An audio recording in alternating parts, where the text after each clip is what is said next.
Tonight, some extra safety precautions at a local school graduation. And this all comes after arrest records show this student at Bradford Preparatory School threatened mass violence. In a letter sent to parents, the head of the charter school told parents that the threat was directed at tonight's graduation ceremony. It's taking place at the Cannonballer Stadium. Yeah, and while that student was arrested and charged, Channel 9 uncovered he was released from jail just hours after being booked in. Let's bring in our Genevieve Curtis, who's been looking into how this arrest was handled. Genevieve, the district attorney says that student should have never been released.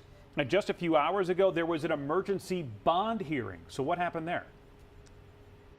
Yeah, John, that happened just a few hours ago after our colleague Allison Lottis started digging into this and asking questions about how this all unfolded. And at that bond hearing, the judge determined that 18-year-old should spend the night in jail, so there'd be no way he could show up here tonight at the Bradford Prep graduation ceremony that investigators say he threatened to shoot up. Jacob Lawler is charged with threatening mass violence at his high school graduation. Warrants we obtained say Lawler texted another student suggesting they protest graduation and shoot up the ceremony. In a letter to parents, the head of school credited the See Something, Say Something app for the tip, which led police to investigate and arrest Lawler. But less than 6 hours after his arrest, he was out of jail on a $2,500 bond.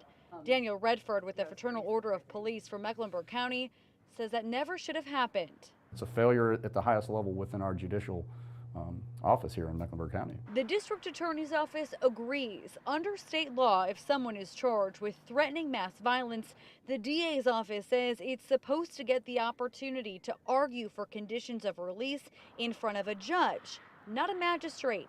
District Attorney Merriweather said in a statement that this has happened dozens of times this year where the laws haven't been complied with, and court officials have proposed best practices to eliminate those occurrences. He added, in the meantime, we urge all judicial officials to follow the law. God forbid if he would have went to that graduation tonight and did exactly what he said. I mean, how is this magistrate going to feel knowing that he let him out by breaking the law? Channel 9 began asking questions and investigating what went wrong here. And at 2 p.m. today, Lawler was back in court for an emergency hearing. His attorney argued that Lawler was just joking. He was upset about not getting to walk in graduation because he has to complete a math course this summer. The attorney also said no guns were found in his home and his family doesn't own any firearms. Police also didn't find any indications that he had a plan. His attorney says that Lawler helps care for his disabled mother and has plans to join the Coast Guard. But a judge told Lawler that words have consequences and ordered he be taken to jail until noon tomorrow after the graduation ceremony. This isn't something that we can just forget about, laugh about, and just say, I hope it doesn't happen, because, that's when they do happen.